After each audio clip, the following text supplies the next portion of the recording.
George Lucas, this is how he made his money through the film industry. He didn't actually make it through films. He made it through merchandising because, again, when he had the idea for Star Wars, the original idea was always to create 3 films. But the studio just said, okay, we'll allow you to make this crazy film. You're probably not going to make, as long as it breaks even, we're happy. So he was able to secure the licensing rights for the merchandising, and they just thought he's going to print some posters, nobody's going to care about it. But he was very intentional in using merchandising to market the film, and that's why it became known as the blockbuster, because it literally was people going around the block trying to line up to watch Star Wars because he did all this marketing to promote the film. Hey everybody, and welcome to another awesome Crowdfunding Nerds. I'm your host, Andrew Lowen, and I am joined as always by Sean, and we have Sean 2.0 on the line with us, Adam Cahill, who is also Irish. So we're not sure. Maybe we'll replace Sean with Adam. Welcome to the show. That's some introduction. Exactly. Yeah, I'm the replacement. Yeah. So Adam, you're actually a filmmaker, director, producer, writer. And what we wanted to talk about is marketing films and what we can learn from that. And my contention in marketing is always that it feels like 85% of all marketing is the same. And the last 15% varies by industry. And really, that's where experts are made in those industries. It takes a while to build the expertise that earns you the understanding that last 15%, can be a significant challenge. But when you figure it out, it's like, oh yeah, the giant base I have in marketing applies to this just as well. And so I've never marketed a film before. I've consulted on marketing a film. We've marketed lots of video games. We've marketed lots of, entertainment industry products and board games and RPGs. And I've done my own personal products with like videos for them, like trailers and stuff. But I'm super curious about like what your experience has been like, and I'd like to try to apply the marketing knowledge that I have to kind of figure it out. Like if we had to market a film, how would we do it? And really what, as like for our audience, what can we learn from this conversation? So that's really the real introduction. And then I'd love to first start off with, who are you? What have you done? And where's your kind of expertise, share with the audience. Thanks very much. I appreciate you having me on to have this discussion. I think just to be upfront from the jump, I think we're mostly going to be learning from my failures here. I'm not going to claim to be a marketing expert. Essentially my background is mostly in storytelling. Like I do a lot of writing. I have done a lot of producing for other filmmakers that just need someone to kind of be the engine to get things going. I love storytelling, and if someone comes to me with a really good story, I'll do what I can to kind of get it off the ground. And so it was back in 2016 I finished my filmmaking course, so my bachelor's degree is in film production, and then I decided I wanted to jump straight into filmmaking. And I was originally working with a friend to make a short film that was his idea. It was started as a short film and eventually became a feature, because when we had some production issues, I asked him, could I take the story and work on it? And that's sort of where this is my big thing, is to take the themes of an idea and flesh it out and get the most from it. And what his 20-page short film ended up being my 100-page feature film. Oh. And he just said, yeah, go with it. It's no problem. So I just developed it and fleshed it out, and it became something completely different. But I took the nugget of the idea that it was a zombie film set in Ireland, and it was just pure comedy. I had done just drama up to that point. So I was like, yeah, I'm ready for a bit of comedy. But I just couldn't get out of the mindset of thinking, what is this film trying to say? It's about Irish millennials in this zombie situation. And how do I... So basically, we neither had a millennial nor an Irish version of a zombie film that had kind of made waves or even been made at all. So I thought, what was the best way to tell this story? And it ended up being a story about an apocalypse that happens in Dublin. And while Dublin has fallen into chaos, in the Midlands in Ireland, they're trying to figure out, is it fake news or not? Because obviously that was a big deal in 2017, as it is now. And yeah, how would millennials deal with a situation where trauma was happening? And essentially the idea is that they expect the military and the police to deal with it while they sit around doing nothing. So that was the kind of where the comedy was maintained. And look, we did the best that we could with it, and it's still very much my baby. But I went on to make a few other features as a producer with some of the same filmmakers. I've made documentaries, I've made short films, but ultimately that is like that film, which is called Follow the Dead. It's on Amazon Prime, it's on Tubi, it's on Apple TV, it's on a lot of locations, but I wouldn't say it's like, so going back to the marketing, that's definitely not my forte. I consider myself an artist, and the marketing side of things is where, you know, when you've gone to an individual broker to try and get you onto big streaming platforms, but that broker doesn't necessarily market for you, and they try to give you all the best advice in the world, but if that's not your forte, then you're going to struggle. And that's sort of where I'm at now. We're in 2025, and I'm sort of kind of trying to reinvent my company, reinvent myself, and also kind of think about a new direction to take the film. Do I continue with the streaming services, or do I need to go in a completely different direction altogether? Mm-hmm. So, well, my question would be like, what are the different directions that you could go? So, I mean, I think that Sean would be the best person to, because we've had a brief chat about this, about how the filmmaking has changed from the idea of it being a product to a service, right? But I think that it'd be great to hear Sean speak to that. My perspective at the moment in terms of where I think I'm going to go is having a live audience. I think missing the opportunity to be in the cinema was a big deal for me. Most people who've watched my movie, like as an Irish filmmaker who made a movie mostly for Irish people, a lot of Irish people haven't seen it. Most of this island would never have heard of Follow the Dead. Whereas, you know, anywhere that people have seen it, it's been in America. It's, you know, been a little bit, okay in the UK, but it's mostly Americans that have seen the film.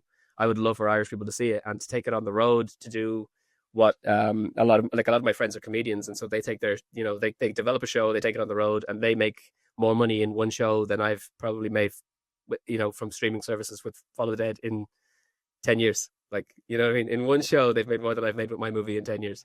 So I think maybe, if I was to get it into cinemas around Ireland, try and get a deal where I have, if I screen it in various counties and then have a Q&A afterwards and bring some of my actors with me, and kind of turn it into bring back the live experience, bring back the experience of being in it with a crowd, seeing things in, the best format, which for cinema is obviously on a big screen, and then having the opportunity to talk to the actors afterwards. I think maybe that could be, the way to go for at least on this venture, and see how it does. Like, it could be also another massive failure, but I'm keen to learn from my failures, so we'll see how we do. Well, the road to success is paved with failures, as they say.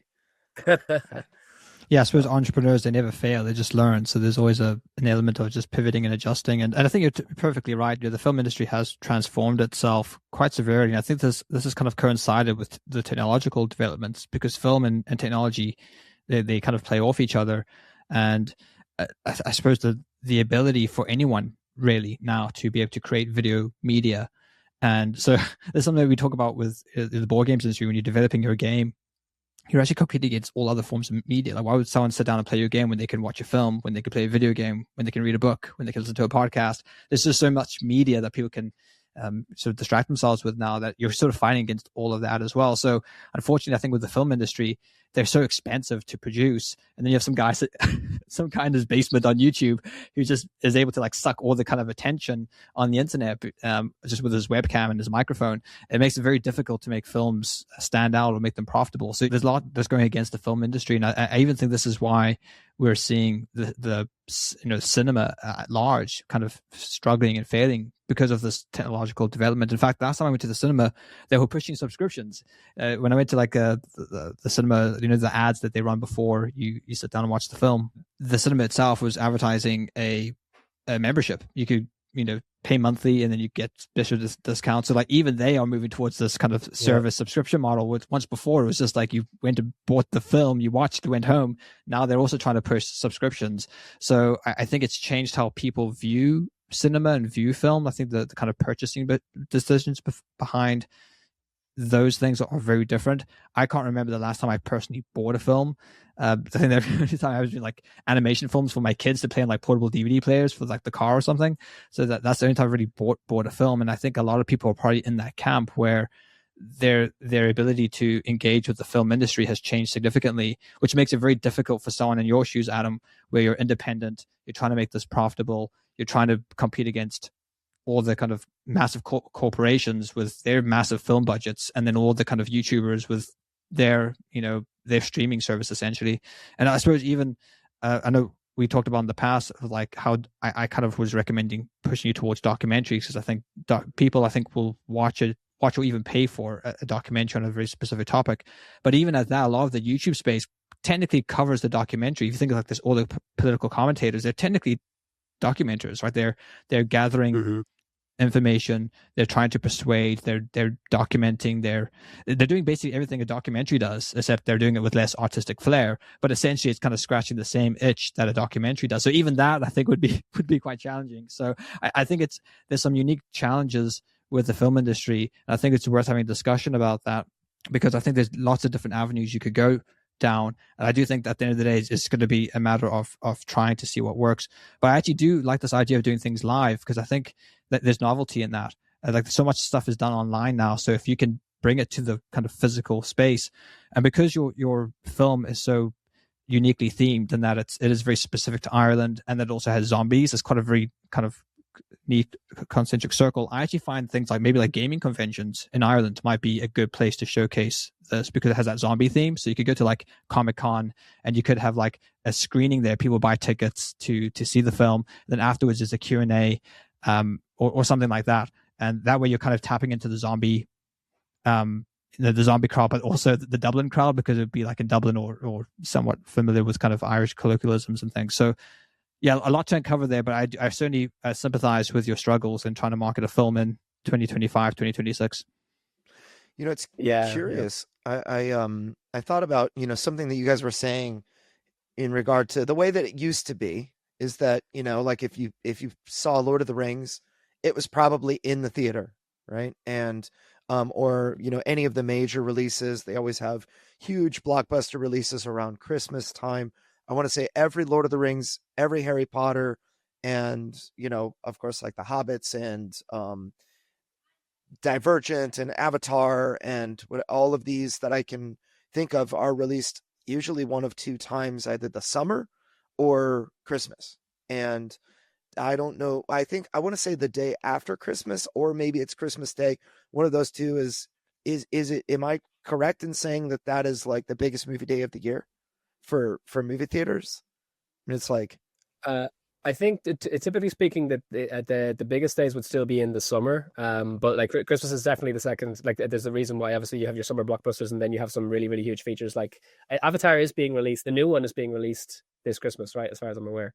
So yeah, they do drop some major ones there, but like there's a reason why there's so much more of them in the summer. Yeah. So it's curious to kind of look at the trends, and I would say the first thing that really spans like across industry that I guess you want to notice is the trends of customers, the customer behavior. So rather than influence customer behavior and say, oh, come back to the theater, come, try this new experience, leverage the current behavior that customers are used to, the things that they want to do, use that to inform your actions. So there are now less moviegoers going to the theater.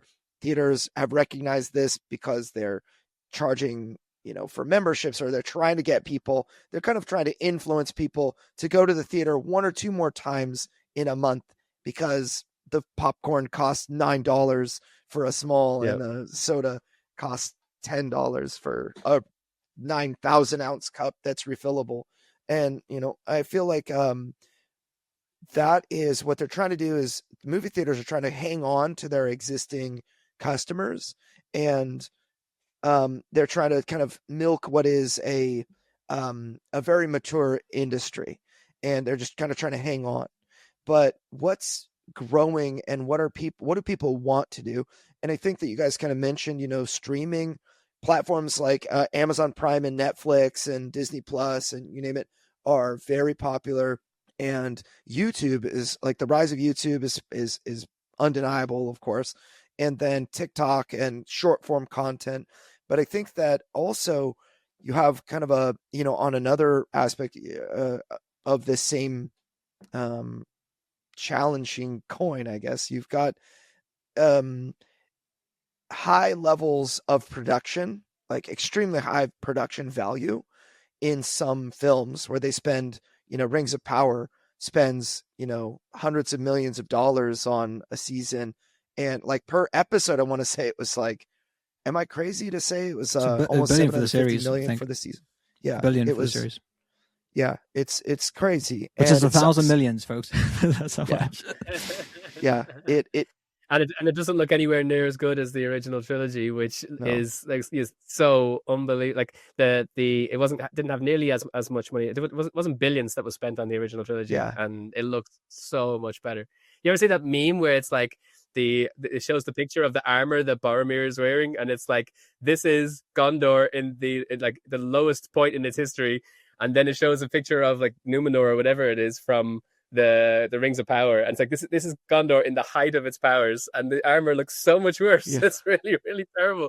It's like, where did they put this money? It's so funny. Yeah, it's kind of unbelievable. And also there was a meme, I thought you were actually going to say, there was a meme that I saw that showed 4 modern series, and I can't remember what they all were, but it was like Rings of Power, Wheel of Time, and then 2 others that were fantasy series.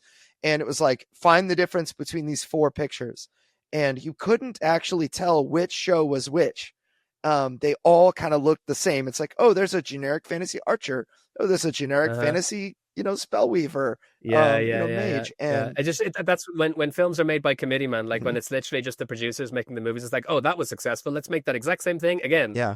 And it's like, no wonder people are not, they've no interest in going to the cinema anymore. They know exactly what they're going to get. But people will go for things that are original and nuanced. And I wish that was kind of the mindset we will add where, let's go to the cinema when we see an ad for something that's like not regurgitated slop, but actually something that someone spent some time, in an artistic space coming up with this idea. Yeah, it's wild because the artist yourself, you have to make something amazing that has personality, and then the studio executive, that guy that controls the money, is going to say, well, what evidence do we have that this is going to make more than I spend on it? And it's like, well, I don't know, like this show made more, let's make it like that. Let's just make it like Game of Thrones or whatever, because Game of Thrones made lots of money, and it just is I feel like Hollywood especially has a massive originality problem where everything is a reboot or a sequel or whatever. And there's very little like original content that comes from Hollywood. And I don't know exactly why that is, but it just feels like they're really missing the boat. And you have companies like Netflix that started producing original content that was just different. And I think people were kind of grew tired of what became like very samey. One thing that I found to be very interesting was the rise of the show called Suits. Suits had, I want to say, 4 to 6 seasons out already. It was not a popular show, but then when they brought it to Netflix, it exploded. And they made, they ended up going 9 seasons, and one lady is like, might become the Queen of England or something. It was very curious. And I thought the exposure of a show like that to a different audience that's looking for something different was a way larger audience than the original people who greenlit the show Suits expected. And I think that in marketing, I always look for the answer to 3 questions: is who is my audience? Where do I find them? And what do I say to them to get them interested in what I have to sell, right? The product or the service, And I think that there's a lot of problems in every industry, but in the movie industry especially. Who is my audience and where do I find them? I think there's a massive confusion with a lot of, it just seems so with a lot of people. I can't believe how dumb it and simple it seems to a fan of Lord of the Rings, for example, when they get a director that says, I don't know what Lord of the Rings is. I've never really read Lord of the Rings. I don't really care about Lord of the Rings. Let's do our own thing. It's like, this is going to be terrible.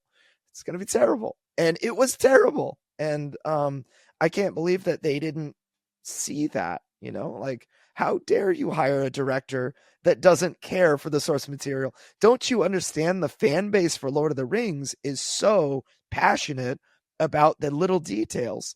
And they did not understand that. And they've spent billions of dollars on making the biggest flop, in my opinion, of the modern era. And couldn't happen to a nicer director. I don't know who I don't know who he is, but I'm very bitter about that. Well, when you're asking when do films generally come out, it kind of triggered all my emotional trauma of December, because my wife her birthday is in December, just a couple of days before Christmas, and mine too. She always dragged me to the Star Wars films because they always released in December. And after the first, kind of the newer ones, after the Disney ones, after the first one, I don't want to watch any more of these films. I'm not. And she dragged me to every single one, The Force Awakens, The Last Jedi, those ones. Okay. And I was like, oh. And it's just like, we have to go. There's Star Wars. That's my birthday. I was like, okay. So the only reason I saw those films is because she dragged me to them. So, troll. But in terms of like what you're talking about, even the cinema, I think even they recognize that films aren't very profitable, because this is why they charge so much for popcorn. You could almost argue that films only exist to sell popcorn. I think that's where they make their margins. They actually make it on selling the snacks, and I think that's why they charge such exuberant prices. Hey, crowdfunding nerds, if you're looking for an awesome fulfillment partner for U.S. shipping, you should really consider Bridge Distribution and Fulfillment. I personally use them. I've used them for multiple projects. They do such a great job. They also can fulfill Amazon orders and get you prepped for Amazon and their warehousing team. I have been so happy using Bridge Distribution. I'm really proud that they're sponsoring us. If you reach out, bridgedist.com, that's bridgedist.com, let them know we sent you. All right, now back to the show. So there's really just two challenges here that we probably need to break down. It's the challenges of marketing films in the current environment, and then the other challenge is how to monetize films in the current environment. So Adam, I don't know if you want to kind of step into what you've currently tried in those two departments. Like, how have you marketed your film, and how have you tried to monetize your film? If you're an indie filmmaker, you've basically got to find a broker who is able to get your film on the platforms. We went with a company called Indie Rights, based out of LA, and they're very good in terms of being able to deliver what they promised. But the downside is just that all of the marketing and promotions is on your end. There's nothing that they do. They're literally just we can get you on these platforms. There's no, I don't have to get in touch with every single streaming service. They get the job done. But then it's down to us to let the world know that it's there. And when you're starting out, like my company doesn't have 50,000, 100,000, whatever subscribers online. So you're really trying to use YouTube ads, Facebook ads, that kind of thing. And if you have no idea how that works as well, again, I'm not a businessman. Marketing is not my thing. So like you're like with my baby, this is my big shot, and I'm like testing the water with, okay, let's dial the settings this way and see how many people it reaches, and dial the settings this way and see how many people it reaches. And it's not, the one thing that they don't tell you in when you're starting out with these things is that when you have a budget for your film, 50% of it was the old standard for how much you should set aside for your marketing. I spent all my budget on making the movie. So, when there's literally no budget there for me to test too much, you're kind of, doing very, very little over a long space of time. So it's a case of like trying to get my Instagram to grow, trying to get the YouTube channel to grow, not being crazy successful with it because I just have no idea what I'm doing. So that was a big issue. And so, yeah, it really comes down to when you're self-promoting, you better have someone on your team who knows that stuff inside and out. Because if you're literally just an artist who had the incredible fortune of being able to do what you've always wanted to do, which is complete a feature film, it's an amazing thing. And then for it to kind of to sit there and gather dust is a bit heartbreaking. So you really do, if you're going to be going down that specific route, you have to have someone who knows what they're doing when it comes to marketing promotions. And that does mean that it's the soul destroying activity of let's just create content for content's sake as well. Because if you're building your product, if you're trying to build your brand online, you need to be putting out stuff every single day. And it's like, well, you're probably going to have to put out things that you don't really care about. And it can't just be the trailer for your movie, because then you're just marketing your product the whole time, So I can't just be putting up scenes from the film. I can't just be putting up interviews of me talking about the film, because then it's just to an audience. It's just you're trying to get me to buy something. You want to get me to buy your movie. So you need to provide audiences with something that is for them and not for you. And so I'm trying to kind of make content about story analysis. And I started doing a show with my friend Adam Argo, who has a channel called The Art of Story. And we have some really, like, I really love doing podcasts with him because we both really dig into some really, really cool themes and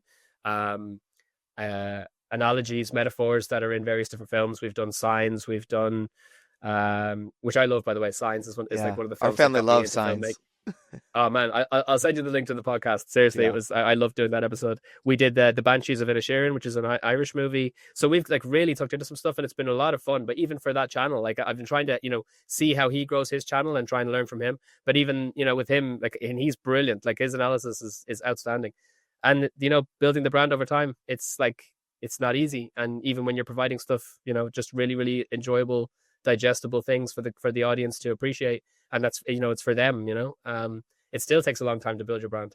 So without having already an audience ready to roll a product out to, it's really, really hard. I think if I am working on other films at the moment, and I've realized that one of the things that you need to do is there's a reason why that people go after star power in movies. Like you have an A-lister in your film, it's going to market itself. People will go and see the film just because the A-lister is in it. So right now, I'm in the very fortunate position that Tyg Devery, who is, he's not the lead in Fall of the Dead, but he's like pretty much everyone's favorite character. He's the comic relief in the movie. His comedy career is taking off. He's touring all around Ireland at the moment. He's finished his first tour.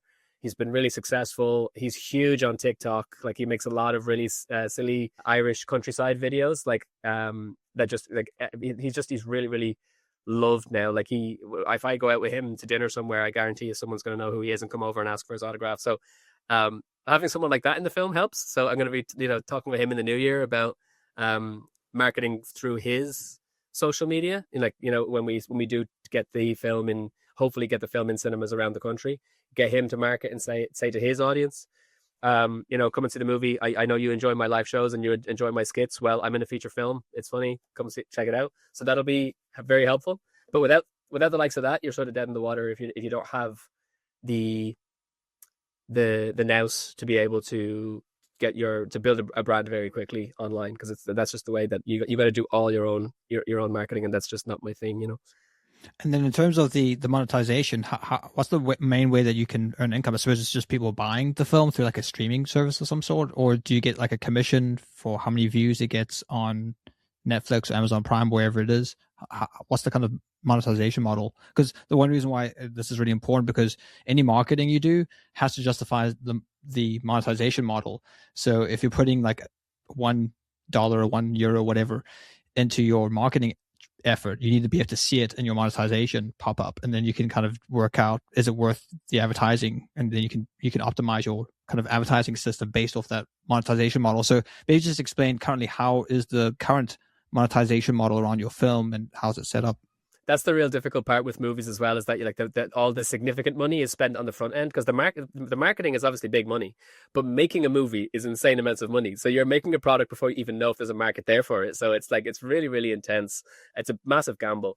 But in terms of the marketing for film, the fact that we're in the streaming age now, you've really got three options. So the shorthand is it's SVOD, AVOD, TVOD. So for the uninitiated, AVOD is advertising video on demand, SVOD is subscription video on demand, and TVOD is transactional video on demand. So when you're like, for example, with my film, when Fall of the Dead first went on Amazon Prime, it was on Amazon.com. It wasn't on Amazon Prime per se. So you couldn't go on your Fire Stick, load up Amazon Prime, and the film would be on there. You had to go and buy it on Amazon.com, Amazon.co.uk, whatever the case may be.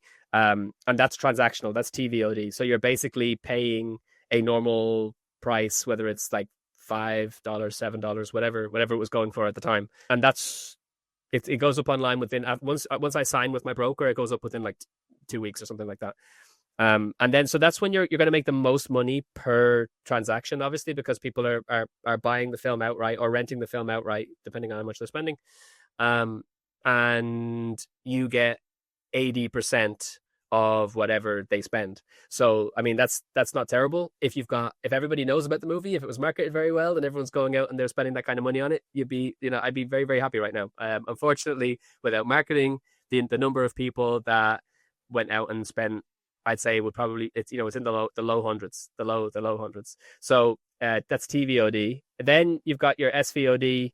So that's your subscription. So once the film was successful enough, if Amazon are like, oh, this film is doing okay, they move it over to the Amazon Prime service. And so then it's available on your Fire Stick or whatever you're using.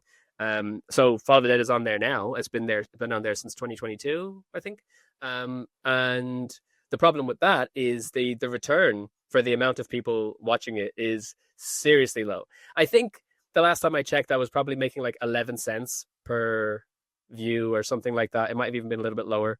If someone watched the movie the whole way through, if they decided this wasn't for me after 10 minutes and turned it off, you're making nothing. So SVOD is really, it's not good for the filmmaker. It's great for the platform. It's not good for the filmmaker at all. And so then that kind of leaves you, we're in a situation now where for the indie filmmaker, the best possible thing, TVOD is not great because it's not easy for people to just click and go. If you're doing TVOD, you've got to go on Amazon.com. You're probably watching it on your computer instead of watching it in your nice, comfortable sitting room. AVOD advertising is the best way to go. But the frustrating thing about that for me is that you've got ads popping up in the middle of your movie. Obviously Amazon is SVOD, Netflix is SVOD. Apple is TVOD, so when people watch it on Apple TV, they're paying for it, which is probably the best way to, if you actually want to support me, watch my movie on Apple. But then Tubi is ads. So every 10 minutes, you've got like a minute or whatever it is of ads popping up, it's great in the sense that like the AVOD, because if people are watching it the whole way through, the ad revenue that you get is significantly better than on streaming. Significantly better. I make most of my money through Tubi or YouTube, because it's available on YouTube as well, on the Indie Rights YouTube channel. But again, you're getting ads every 10 minutes, so it's not the best way to consume movies. I don't like my films being interrupted, with advertising. I don't like watching a movie and have it being interrupted with ads. If you're watching my movie, I don't want it interrupted with ads. So it's sort of it's bittersweet, because I will encourage people to go watch my movie on Tubi because it'll make the most money for me outside of transactional.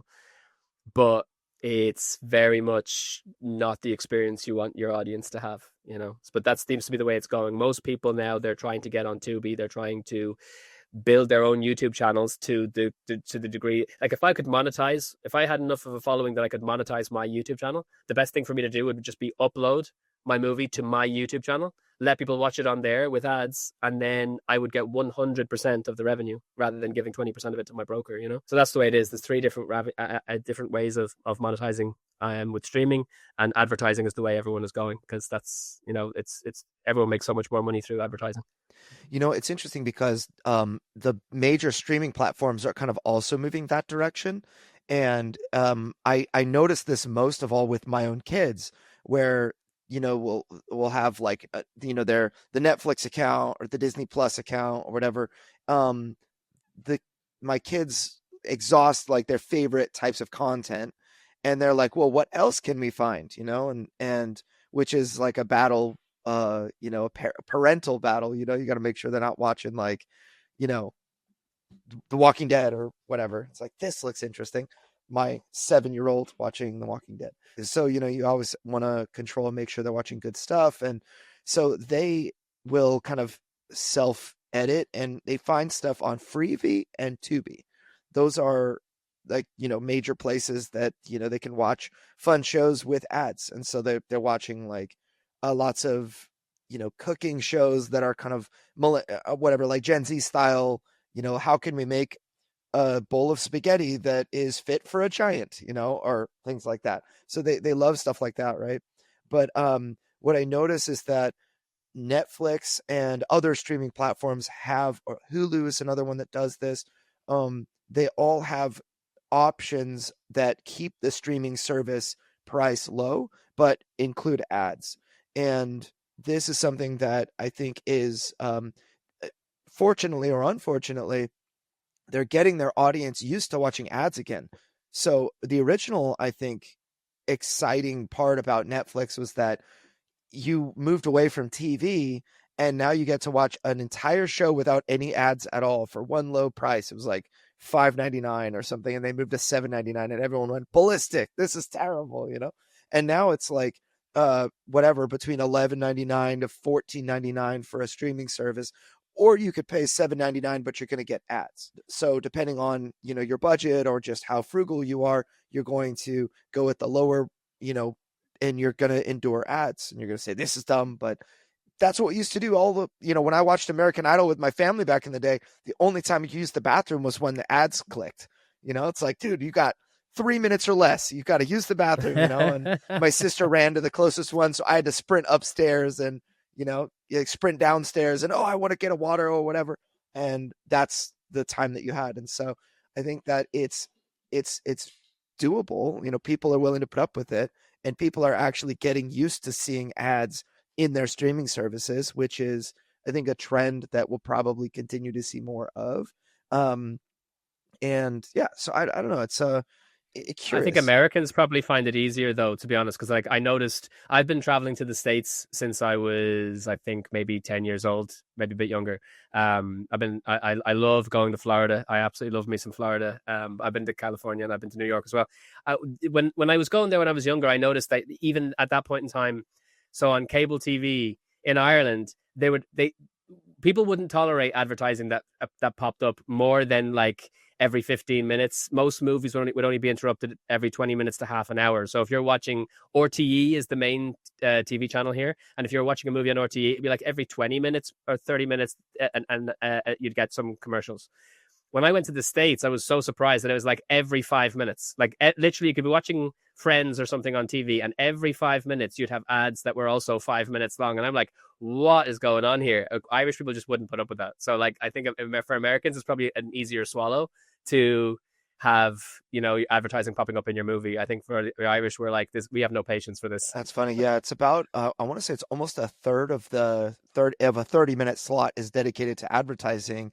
And if you look now, you'll see, you know, if you go find Friends on a streaming platform, you'll see that the episode is like under 22 minutes in length.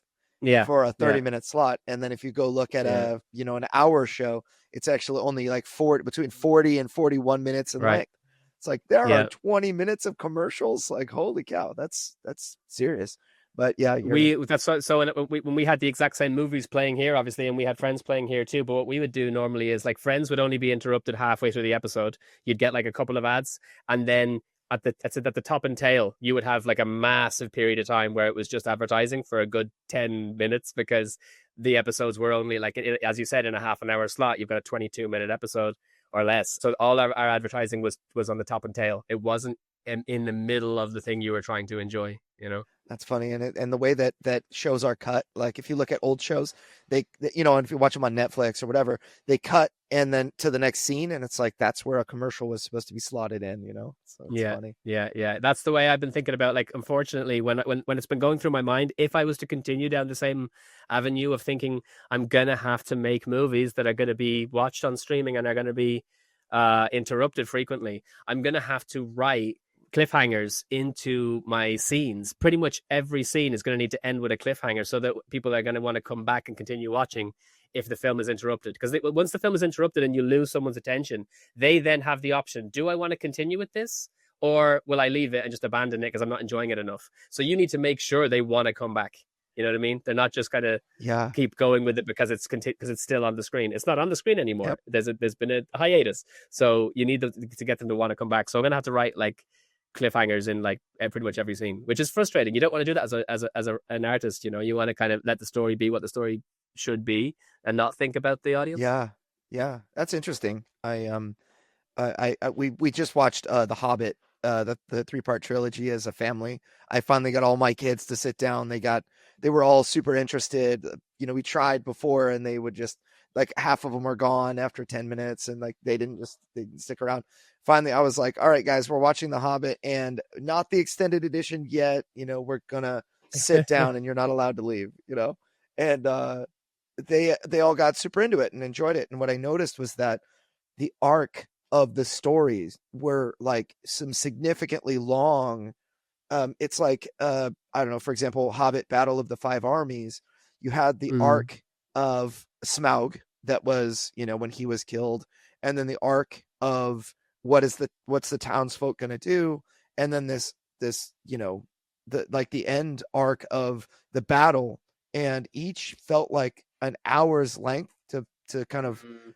go through. So there's no cliffhanger for a period of about an hour. Yeah. And it's a kind of an interesting, like you couldn't do that unless you had a massive audience ready to absorb whatever. And of course, Lord of the Rings is now just a slam dunk. The way that they're able to do what is coming, which is the hunt for Gollum, those a duo, or whatever you call that, not a trilogy but a two-part movie, Mhm. is going to be gangbusters, because I'm excited because the people behind it, but you've got Andy Serkis, who plays Gollum, directing, and Peter Jackson is producing and whatnot, so I feel confident that it's going to be great as a fan. But the audience is going to show up for that because they just want to see it, so they'll put up with whatever they have to put up with.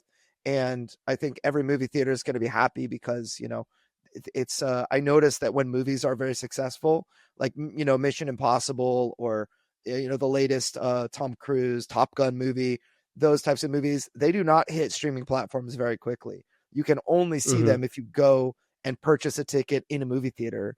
And there must be a purpose to that. But it's interesting, you as an indie creator looking to adapt your, I think it's smart to adapt your style to the platforms you're likely to reach. But I also find, there's this quote that I have been referencing several times, which is originally spoken by Asmongold, which is that a good product, this is my paraphrase, a good product can achieve success with only a little bit of marketing, or maybe some critical marketing, whereas a bad product, you can spend all the money in the world on it, and it's not going to achieve virality like a really Mhm. great product can. There's an example that kind of lives in my head about this, which is Frank Peretti wrote a book called This Present Darkness. It was an angels versus demons kind of epic book, and I of course am super into that. But that book, Frank Peretti, is actually kind of what they call the godfather of Christian fiction, and it came out in the 80s, and he's just was huge. He became huge because of that book. And actually, when that book was released, it was for a number of years not very popular. It was just kind of did what it could do to keep a roof over his head, and keep the food in his belly. But it only became popular when singer songwriter Amy Grant read it and shared that it was amazing, and everybody has to read Yeah, this is this. the thing. It was like Yeah, a yeah, moment. And then all of a yeah, sudden, whatever 20 million copies of this book have been sold, and yeah. that catapulted him. He wrote a sequel that became huge. He wrote all the rest of his literature. It didn't matter what it was, became huge. And I think that, this can also be seen in Brandon Sanderson's work, where he's obviously very, very big now with his, the Cosmere universe, and all of the books included in that. But they're just incredible works. And so much so that he posted a Kickstarter that was like, I have ideas for 4 books that I've been working on because of COVID. Not going to tell you what they are. And he made $40 million on Kickstarter, and with a 2-paragraph Kickstarter that was devoid of any detail. And I think that once you like hit that moment, it changes everything, right? But I think that the only way that you can really have the opportunity to hit a moment like that is if you, as the artist, make the thing that you want to see in the world, and to an extent ignore customer behavior.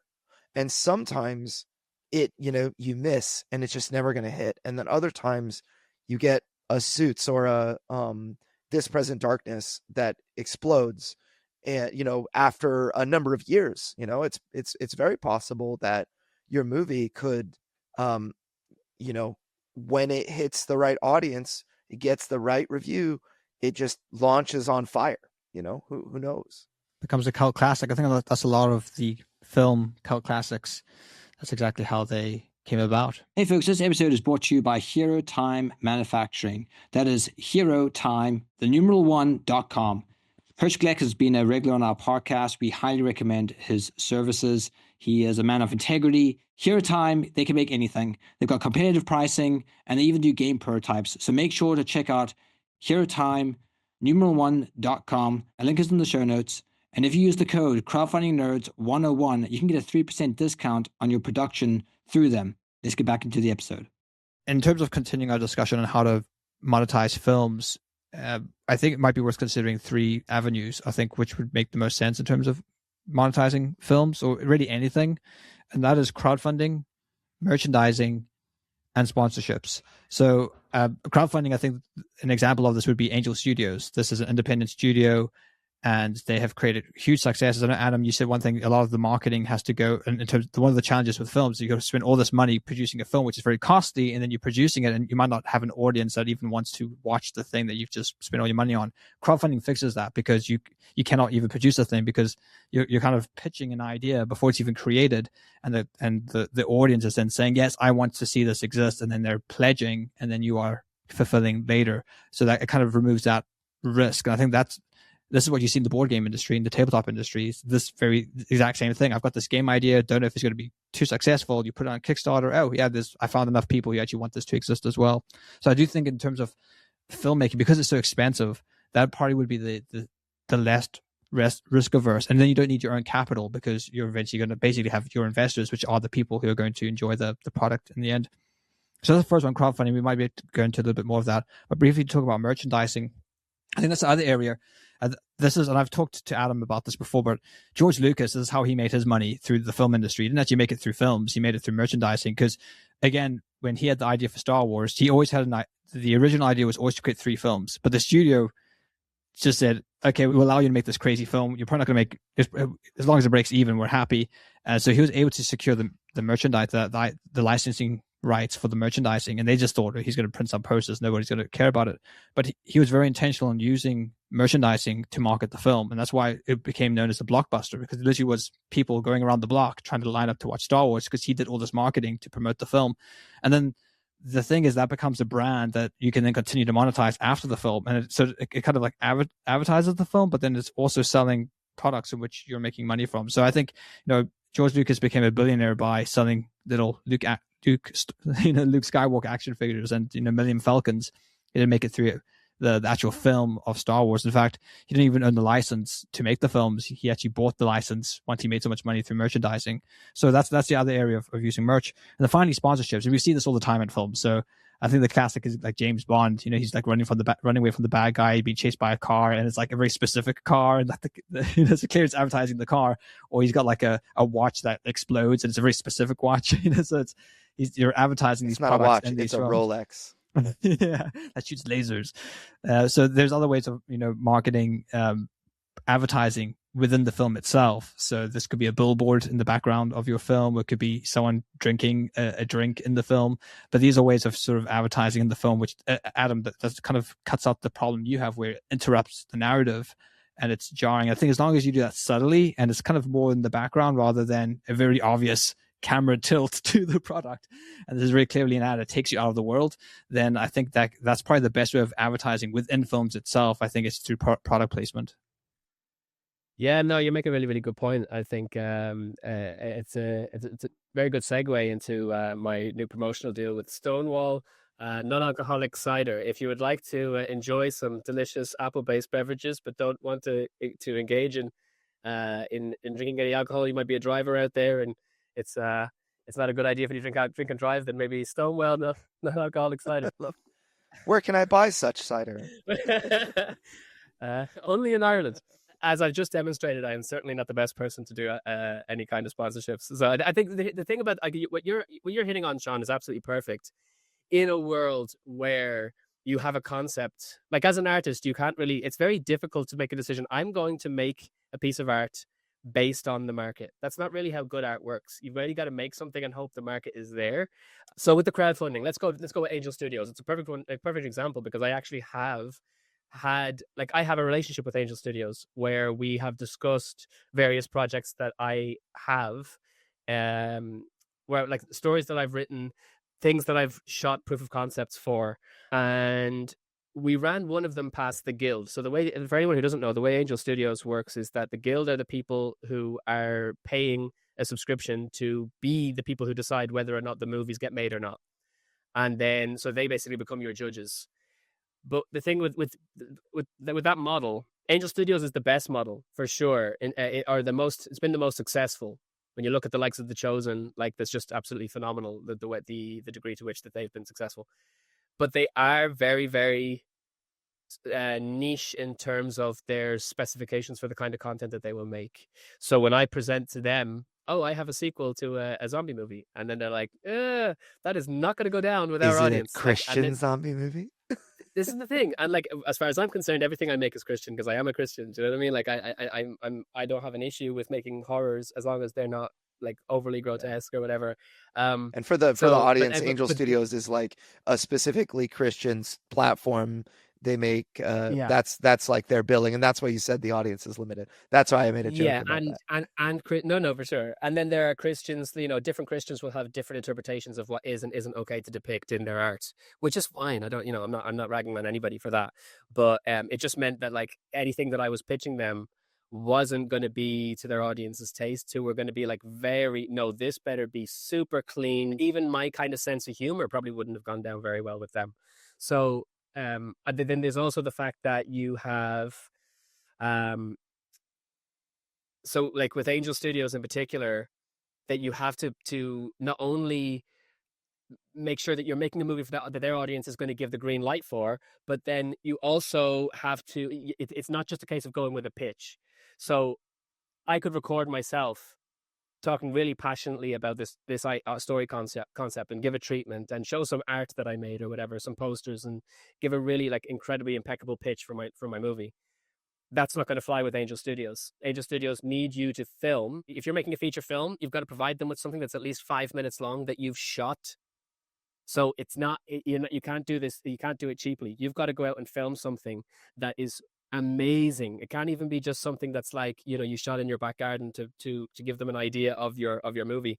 It needs to be high production, technically incredible, Netflix level 5 minutes of film. So that's not cheap, So I did that. Like, I have proof of concept films that I've made. So I shot the first 20 minutes of my next movie, and I'm still, so I'm trying to get funding to make the rest of it, but I shot the first 20 minutes. I sent that in, and it was massively rejected by virtue of the fact that it was a zombie film, but we were testing the waters, But for Angel Studios, you have to provide a really high quality, high production value piece of the film itself, not a trailer. Shoot 5 minutes of your movie. I gave them 20, but shoot 5 minutes of your movie. It's not cheap. So then the other, there are other different crowdfunding avenues, of course. Angel Studios is just one option, but it's just like, you've really got to do your research on what are the kinds of things that the people who subscribe to that particular platform, what are they interested in? What do they want to fund? And if you don't fit into that category, you may as well not waste your time. But I do think it's obviously, crowdfunding is a great avenue if you can provide something that to the right platform. A good example, I think, for me would be, I have a Christmas movie that I want to make. I have a story that I think is, like, I've pitched to a few people and they thought, wow, this is amazing, like, go work on that now. I'm like, I will, but I'm a bit busy on something else. But sorry, I'm going to make, if I can, a 5 minute I'm going to shoot a 5 minute scene from that movie, and I'm going to pitch that to Angel Studios, and we're going to see how that works out. But that would be right up their alley, So yeah, there's pros and cons to the crowdfunding aspect. As for the merch, I completely agree that's, if you have the kind of story where merch is possible. For me, the Follow the Dead and Follow the Dead is technically a trilogy that I hope I eventually get made someday. But I could definitely make merch for that. You can make zombie merch. I can make merch from my characters because they're very unique. They're very, like, Guardians of the Galaxy-esque. So I could definitely make merchandise with those characters and people will buy it. But if you've got a drama, I don't know if you could, like, you're not going to sell merch if your story is Downton Abbey or like there's just certain, if that's what you're interested in making, you're not going to be able to get merchandise in the form of anything substantive when those stories don't lend themselves to imagery that is great to merchandise. So whether you're going to slap it on a lunchbox, slap it on a mug. Example of some merch. This is a pillow that I made. This is 4 of my characters put in cartoon form. It's invisible pillow. Invisible pillow. So yeah, I mean, like I can merchandise some of my ideas, but some of them, like, I don't think I could merchandise the Christmas movie per se, because it's just like it's Christmas themed. If I sell Christmas products, but they wouldn't necessarily be related to the movie. So you have to make sure that the thing that you're making lends itself very well to merchandising. The same way, like George Lucas, there is a reason why there's so many, plush toy basic characters in that movie. Is because he knew full well, these are going to sell like hotcakes. I'm going to be a billionaire. And if you're, if you can do that with your film, if you can do that with your art, amazing. But not every story is going to lend itself to merchandise. Sponsorships. We need zombie Ewoks. That's what we need. Zombie Ewoks, yeah. I'm gonna zombie babies of some description. Zombie, I don't know. There's gonna. You really do need to have all of that in mind before you even get your story on paper. And then, as we saw with my terrible advertising for this, sponsorships is definitely not my forte. Again, you need to have somebody in your team who really knows what they're doing. So if you are going to go down that route, I would need someone who would be incredible at walking into Budweiser or incredible at walking into McDonald's and be like, look, we're making a movie. We reckon it's going to be very successful. It's going to get out to a wide enough audience that it's worth your time. Can you please sponsor the movie? I'm obviously dreadful at this. I'm really, really bad. So you need someone on your team who's going to be, who's the businessman. And I'm exclusively an artist, I assure you. One thing that I find that really helps is the concept when you're going in to pitch McDonald's, for example, is that when you feel like you're selling to people who don't want to buy, you feel that sleazy salesperson, the snake oil salesman, feelings, and right. And that's a really terrible feeling. However, I learned in sales when everybody needs to sell stuff. You either need to sell your idea or your product or your service or whatever. But when you're talking to somebody that's interested, that like wants to buy, then the way that you talk to them can change. And rather than explaining why it's a good idea to do this, you don't need to explain why it's a good idea to buy. They're already open-minded to that. So the key is really explaining what you're doing, explaining the product, and kind of putting more of the artist hat on than you might expect, because it's like, this is what we're doing. Do you want to be a part of it? And these companies, McDonald's and you name it, they have budgets for this. So they're going to do it. They're going to say yes to a certain number of people in a certain number of situations. They've got budgets set aside, just like Google. Google's got a top 10 ranking that is set aside for, some like in grocery stores. You're going to get the Walmarts and the Targets of the world, for in the US at least. And then you're going to get the local grocery store. And then you're going to get the tiny little fruit stand on the corner as well. Even though there are other massive chains or other big players, Google is going to give you a variety of results. And of course, depending on the nuances of your search, ChatGPT or Google is going to give you nuanced results that kind of go even deeper. So I think it really helps when you're an indie creator to realize that these people, even though they don't know who you are, they're not necessarily on your side, they are on the side of spending money that has been allocated for people like you. And that really kind of, it's as much the motivation of like, there are dollars that need to be spent on this. If I can just show them what I'm doing, they may want to be a part of it. And so a lot of that type of selling I've come into, I've like reverse engineered, this is what happened. But when I was inexperienced, I would talk to people and say, I would kind of go through a pitch, and it's almost like you can't say the wrong thing to the right person. And I learned why. It's like, I just need to identify the right people. So it's all about, I'm sure in film, it's all about sitting down in front of the right person and having a conversation as an artist. It's like, this is what I'm doing, rather than as the salesperson. I think the sales guy, his role is finding the right person and getting a meeting. And then it's really a meeting that the artist should take, right?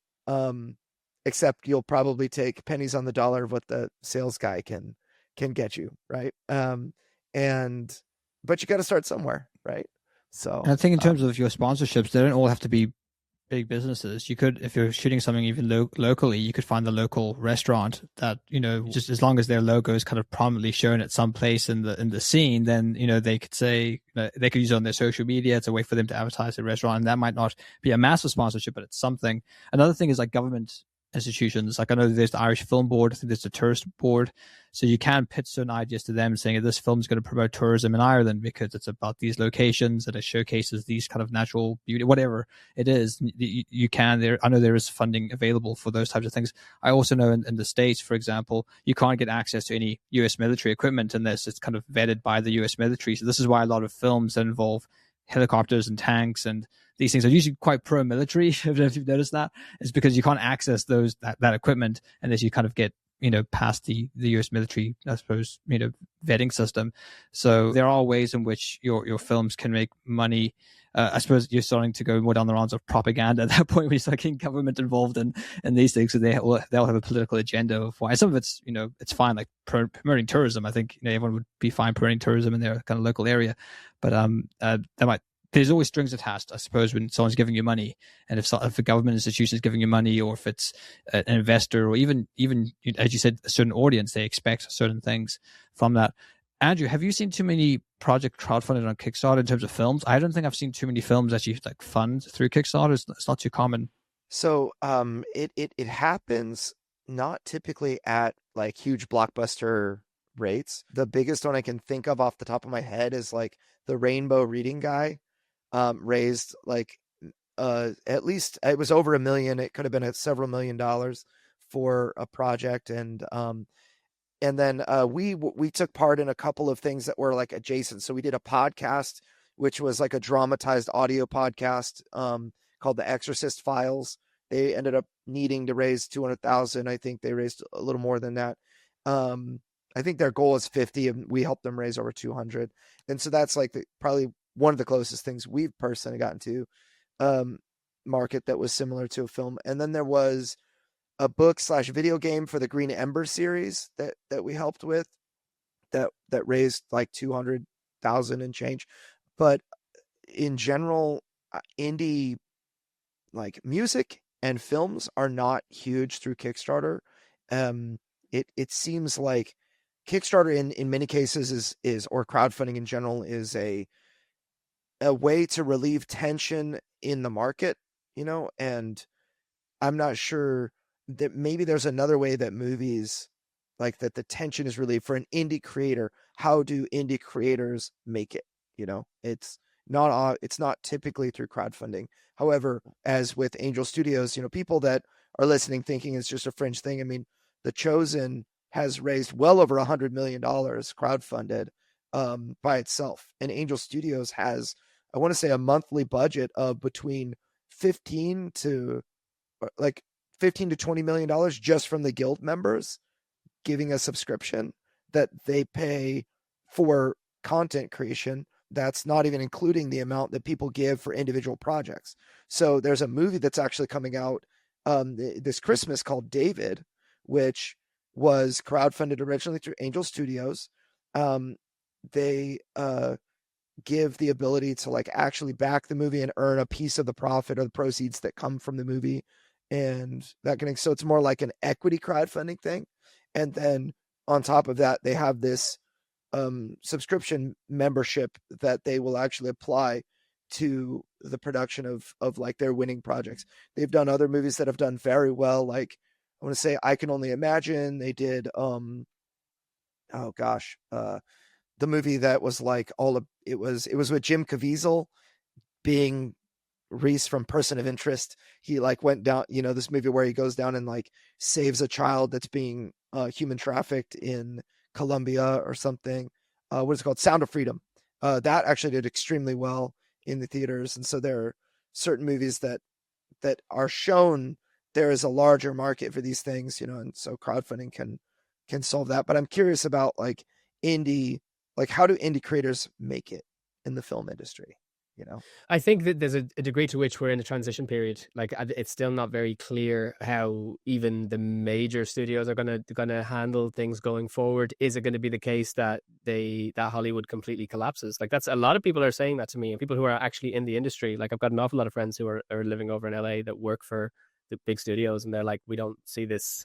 Like people are jumping ship and they're going and they're doing other things, including the actors, and the actors are even changing their tune in terms of like the kind of political things that they were espousing at one particular point in time, because they can't ally themselves to the same ship anymore. So it just means that we're in a transition period to the degree that we sort of got to get the lay of the land before we can say anything concrete, especially when the legislation around AI still hasn't worked itself out yet. Because one of the things, like just going back to what you guys were saying about documentary, and Sean, you mentioned to me about in some instances it's better to do documentary because people will sort of pay for it, especially if it's something that they're really interested in, they'll pay for it in a way that they won't pay to watch a normal movie.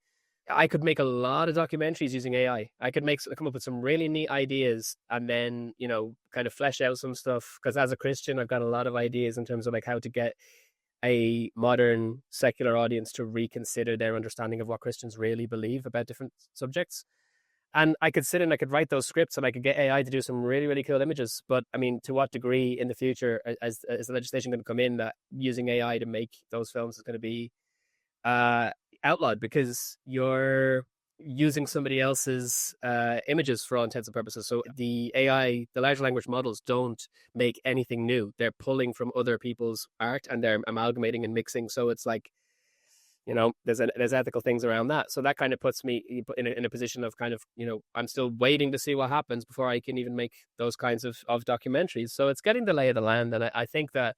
But Adam, I think in terms of AI as well, just to kind of jump in there quickly, I think it is also people are rejecting it. I don't know if you've seen recently, but both McDonald's and Coca-Cola, their latest kind of Christmas ads, both were using AI, and there's been massive backlash. I think it was McDonald's like hid or took down their ad.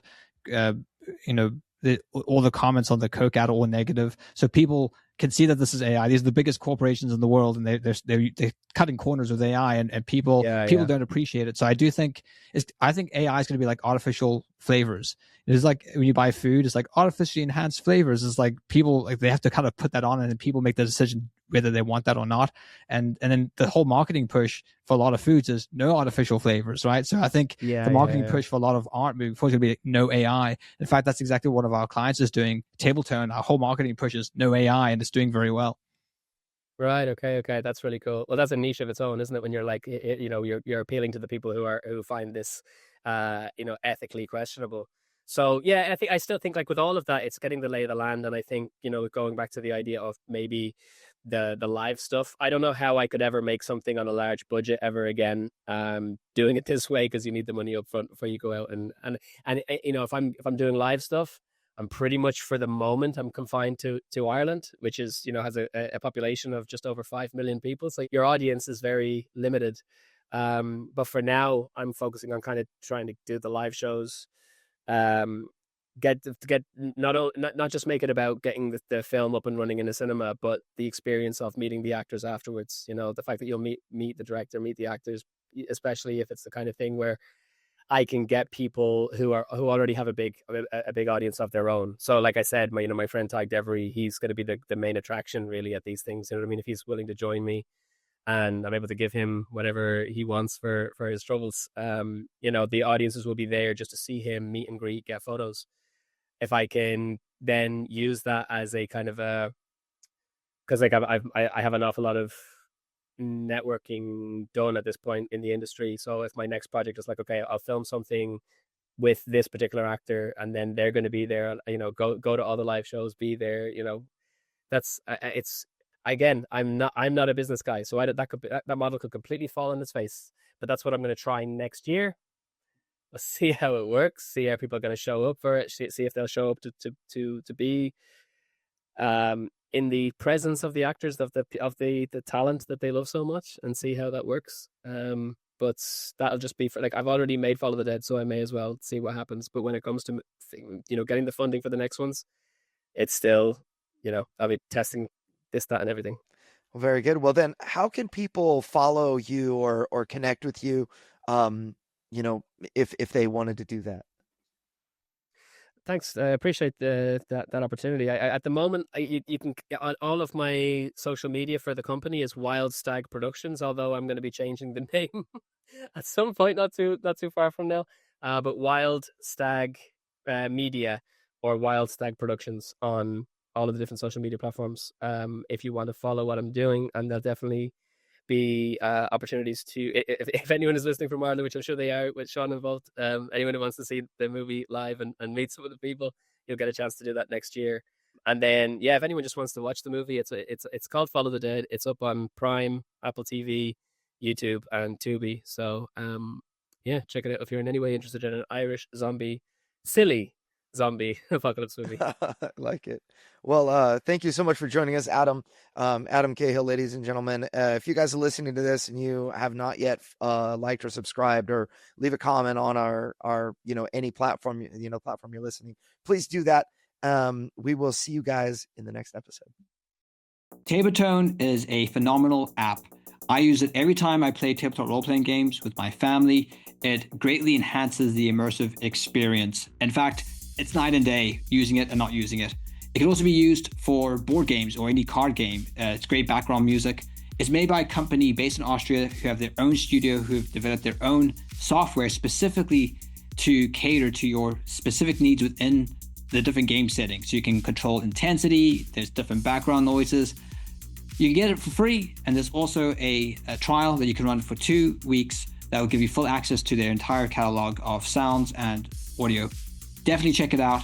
Link is in the description. Visit tabletone.app for more details.